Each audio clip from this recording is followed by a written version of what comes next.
Now, in other news, there's all kinds of vaccine stuff going on, not the least of which is a new push for the anthrax vaccine, which they say they want to test on children. Headline here, Obama wants to test anthrax vaccine on kids. And the Washington Post says it's hard to believe that it's something that makes a great deal of sense, said Joel Frater, a pediatrician and bioethicist at Northern University's Feinberg School of Medicine. It would be difficult to justify testing it on kids simply on the hypothetical possibility that there might be an attack, an anthrax attack, which after 9/11 admittedly came from within the military. They tried to blame a patsy, but clearly the government is the only one who could release such an attack credibly. A spokesperson for the vaccine says if there was an anthrax release and we needed to administer anthrax vaccine, we have no experience with kids. It's never been in the arm of a kid. And this person, Lurie, stated, I started asking myself, is this the right way to respond in an emergency? So clearly they want to create emergency conditions so they can vaccinate more. At least that's my take on it, my opinion. So there's a lot going on in that clip. You could see it for yourself, but he does point out there are dangers to the anthrax vaccine, though he kind of implies they're very low, something around 1 in 200,000. Now, there's a government GAO, that's the Government Accountability Office report from back in 2002 about the anthrax vaccine and its effects on military personnel who were given that vaccine. According to our survey, 37% of Guard and Reserve personnel who received one or more anthrax vaccine shots, of those, 84% reported side effects or adverse effects. 84%, a rate more than double of what was expected or cited in the product insert for the anthrax vaccine. Further, the GAO found that on the basis of our survey, each anthrax shot generated more than 4 reported events, and each respondent received close to 4 shots of anthrax vaccine. Thus, the average respondent had reported experiencing about 17 reactions or events thought to be attributable to the anthrax vaccine. That was in 2002, but everything's okay now because they say they now have a vaccine for anthrax combined with smallpox, and so that'll be good for you, I'm sure. Reuters reports how researchers have combined vaccines against smallpox and anthrax into one tidy vaccine that could protect against both germs in a biological attack. And you've seen the other crazy reports where they have new vaccine guns that they think will put 17 or more vaccines into one blast that'll go right into your genes. And we've talked to some of the experts. They say it's because people won't come in for the vaccines, so they want to get them with everything they got when they got them. Just abhorrent. Now, there's other vaccine news, and that is over the new GlaxoSmithKline malaria vaccine. And, of course, the mainstream media says the results are very promising, and they cite the promising from a trial conducted by the vaccine developer, as well as some of our other friends in the Bill and Melinda Gates Foundation and the PATH Malaria Vaccine Initiative. And you've seen the clips where Bill Gates admits that they have to bring down the population and essentially ties it in with vaccination among other reasons, to bring down the carbon dioxide levels of the world. And he's over there bringing sympathy for vaccination in Africa, telling us how he's going to save the world. But what is the truth? Let's look at the reports. Mike Adams talks about how the media pushes the success of the experimental GlaxoSmithKline malaria vaccine while ignoring the deadly side effects. That report's up on Natural News, but we have video now of Mike Adams talking about this new vaccine. Here we have the Washington Post reporting that the anthrax vaccine's effectiveness in children stirs a debate. The White House is trying to decide whether they should inject children with this anthrax vaccine to determine if it works. And they think, well, this is a bioethics question. So they have a group of bioethicists, a bunch of advisors, who are trying to argue, yeah, we should use children as guinea pigs now because we might be able to save children in the future. If there is an anthrax attack in America, then we'll have a vaccine ready to inject into them. But the cost of doing that today is that we're going to have to probably sacrifice a few children today because, you know, the governments of the world, the big controllers, are always into child sacrifice. That goes back throughout history. They know some children might die, some children might have permanent damage, neurological side effects, who knows what, but they are arguing that that's going to be worth it. Well, I say that's nonsense. That's complete nonsense.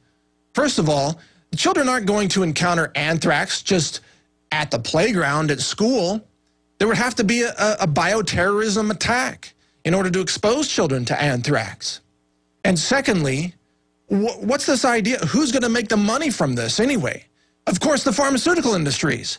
So this is just another example of trying to use innocent children, the bodies of American children, to make more money for the pharmaceutical industry. And they're trying to justify it by saying, oh, this is ethical. We could save more lives in the future by sacrificing a few now. Isn't that what every tyrant throughout history has always said? Isn't that the entire eugenics movement in a nutshell? Yeah, we can save the human race by sacrificing a few people today, making them infertile or just outright killing them, and then the human race will be better. That's what they say. Yeah, that's what the whole eugenicist movement is all about. But my question about this is, how do you know if the vaccine really worked? Suppose they inject these children with this anthrax vaccine, this experimental vaccine, the same one they injected into the soldiers in the Gulf War, many of which are suffering serious neurological side effects, Gulf War syndrome. And that's a big deal. That's real. You can't call all these soldiers liars. They are really experiencing these symptoms. But how do you know if this even works? Are they going to take the children, inject them with the vaccines, and then expose them to anthrax and find out how many live and how many die? I mean, or how would you know if it's even effective? But I have another theory. I think the measure of effectiveness is not how many lives it saves. I think the real measure of effectiveness is how many children it injures so that they can become future customers of the pharmaceutical industry. You see, this is the main point of vaccines today. It's not really to protect you from the flu. You can protect yourself from the flu with vitamin D. You can protect yourself with good nutrition, with sunlight, with basic immune boosting strategies that are very easy, very safe, very effective. The point of vaccines is to make you a victim. It is to trap you in the medical system so that you have kidney problems, so that you have liver disorders, so that you have a neurological problem that requires more treatment, or cancers that require more treatment down the road. That treatment pays big bucks. The drug industry knows that the more kids they can get vaccinated today, the more money they're going to make from those children when they grow up and become adults seeking health care, so-called health care. So, and we know this is true. The Institute of Medicine, even in its report, and by the way, it is a pro-vaccine organization, it admitted that the MMR vaccines contain live measles viruses, okay? It admitted that those vaccines cause measles in some children. It admitted that there are side effects. And again, this is an organization that usually covers for the vaccine industry. But now, to make things even crazier, check this out. Where is this? The media is pushing the success of the experimental GlaxoSmithKline malaria vaccine, but they're ignoring the deadly side effects. You see, yeah, they're saying this malaria vaccine is a big success now. It's all a spin story. It's all a hoax. It's not really a success because you've got the side effects. You see, yeah, okay, if the vaccine is effective, it might reduce malaria by some percentage, but what about the increase in the percentage of those people suffering neurological side effects? What about the kidney failure? What about the cancers? What about the adjuvants that are used in these vaccines that cause brain damage, that cause inflammation of the brain? What about the increases in the cases of Alzheimer's down the road? So you prevent maybe 5% of the malaria cases today, and then you have a 40% increase in Alzheimer's and cancer and diabetes. They call that a success. Of course it's a success to the pharmaceutical industry because, again, they make money off the long term when you stay sick. And vaccines are designed to keep you sick. And there is Mike Adams talking about the general dangers of vaccines, including in regard to the new malaria vaccine and the anthrax vaccine we talked about before. Now, the same BBC report that tells you that the malaria vaccine has very promising results also points out that many of the side effects include meningitis and seizures. And they are conducting those trials in Africa where people are perhaps not as on guard. And in fact, here's another statistic. In 2006, polio was reported on the rise in Nigeria despite an almost universal rate of vaccination in that country. Where do you think that polio came from?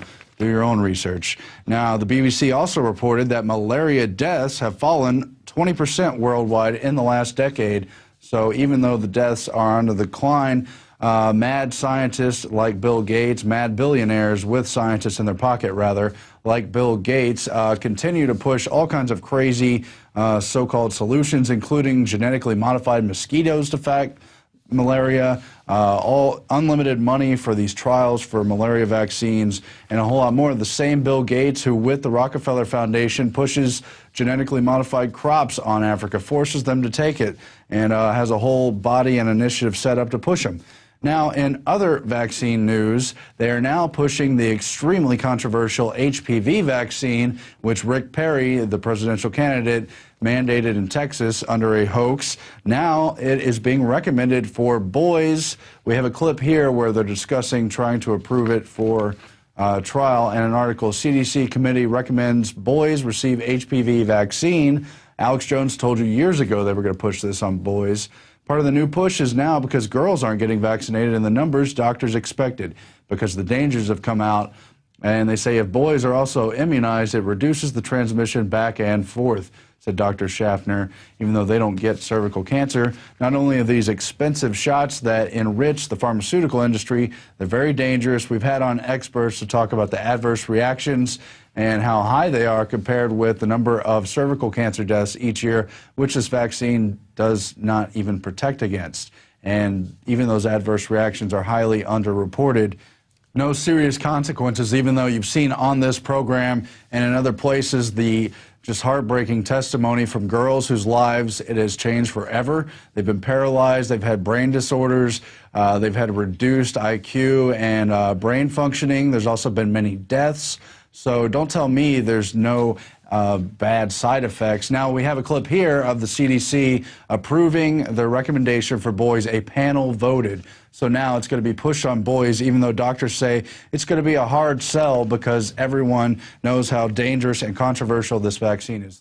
So in fact, the CDC panel has now voted to recommend this vaccine for boys.